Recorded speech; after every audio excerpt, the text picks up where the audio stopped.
योग्य यहाँ के विधायक बत्रा जी, जगमती का और कॉमरेड जी का इतना जोशीला भाषण और सुमित की इतनी जोशीले बातें सुनने के बाद मुझे नहीं लगता मुझे कुछ भी कहने की ज़रूरत है।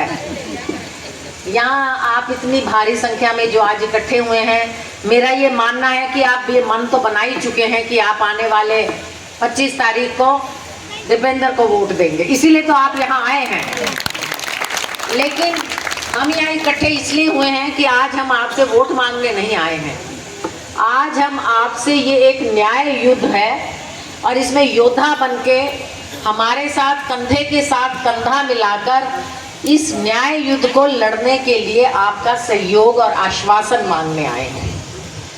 ये जो चुनाव है, जैसे कि मुझसे पहले बोलते हुए दोनों ने कहा, जगमती ने भी, और जगमती जी लगाऊं बेबे इनके दोनों ने कहा कि ये आम या साधारण चुनाव नहीं है, ये एक एमपी चुनने का चुनाव नहीं है, ये एक निर्णायक चुनाव होगा कि आने वाले समय में भारत में कैसी सरकारें राज करें। दमनकारी अत्याचारी सरकारें जो अहंकार में डूबी हुई हैं, जो अमीरों की सरकारें हैं, गरीबों के दलितों के खिलाफ हैं। क्या हमें ऐसी सरकारें चाहिए या हमें ऐसी सरकारें चाहिए जो सबको साथ लेकर चलें, सबके विकास के बारे में सोचें और सहनशीलता से सभी की बातें सुनें।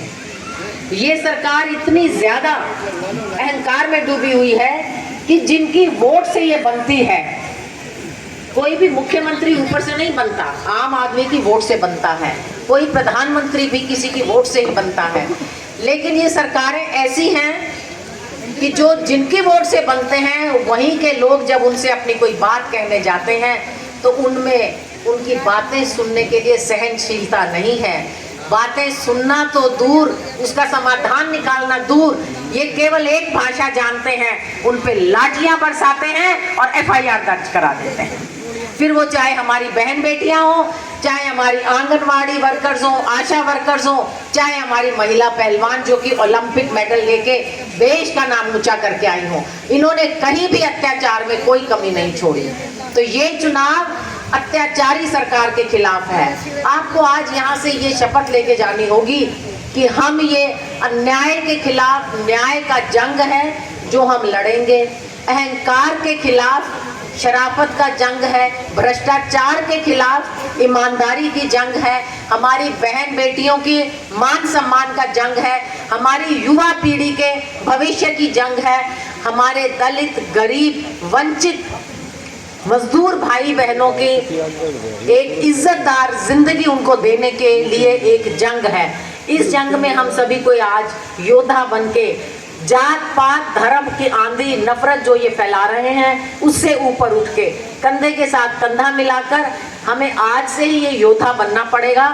और 25 मई तक हमें आराम नहीं करना है। 25 मई को हाथ के बटन पे इतने बार वो बटन दबा देना कि ईवीएम मशीन भूल जाए कि इसमें कोई और बटन भी है।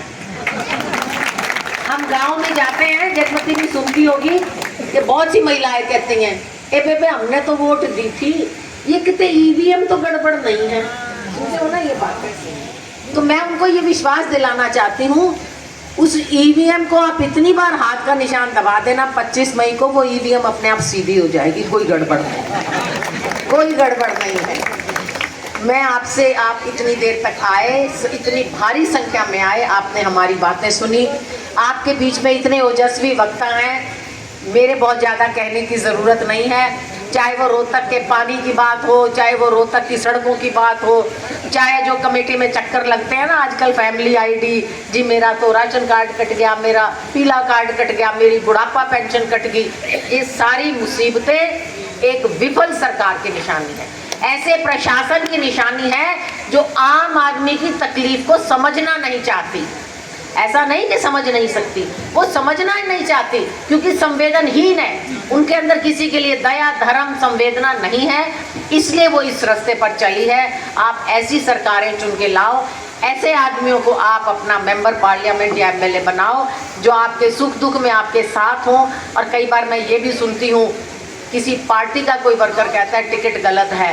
अरे गलत आदमी को आप वोट नहीं दोगे, पार्टियों की मजबूरी हो जाएगी अच्छे आदमियों को टिकट दें, अच्छे आदमियों को टिकट दें, अच्छे रास्ते पे चलने सच्चे चरित्र आदमी जो आपके सुख दुख में आपके साथ हो, आपके प्रदेश आपके शहर का भला सोचे, सबका भला सोचे, चाहे वो कोई गरीब है या अमीर है। ऐसी सरकार नहीं जो 12 पूंजीपतियों के लिए काम करे, गरीबों के लिए ना काम करे। तो आइए आज हम यहाँ से ये, आप भी खड़े होइए जी, बत्रा साहब आप भी आ जाओ। हम सब आज यहाँ से ये शपथ लेके जाएं, क्योंकि ये एक जोशीले क्रांतिकारियों की सभा है। ठंडे ठंडे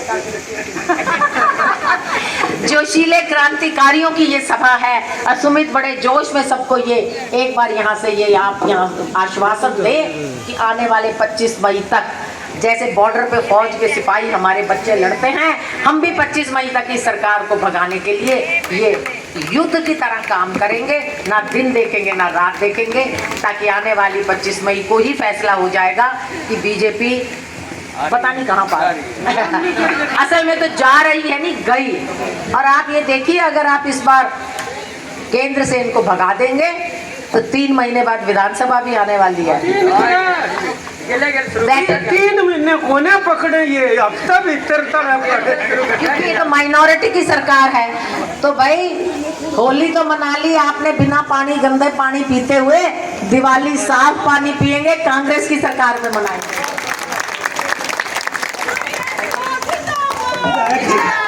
बत्रा साहब, बत्रा जी धन्यवाद।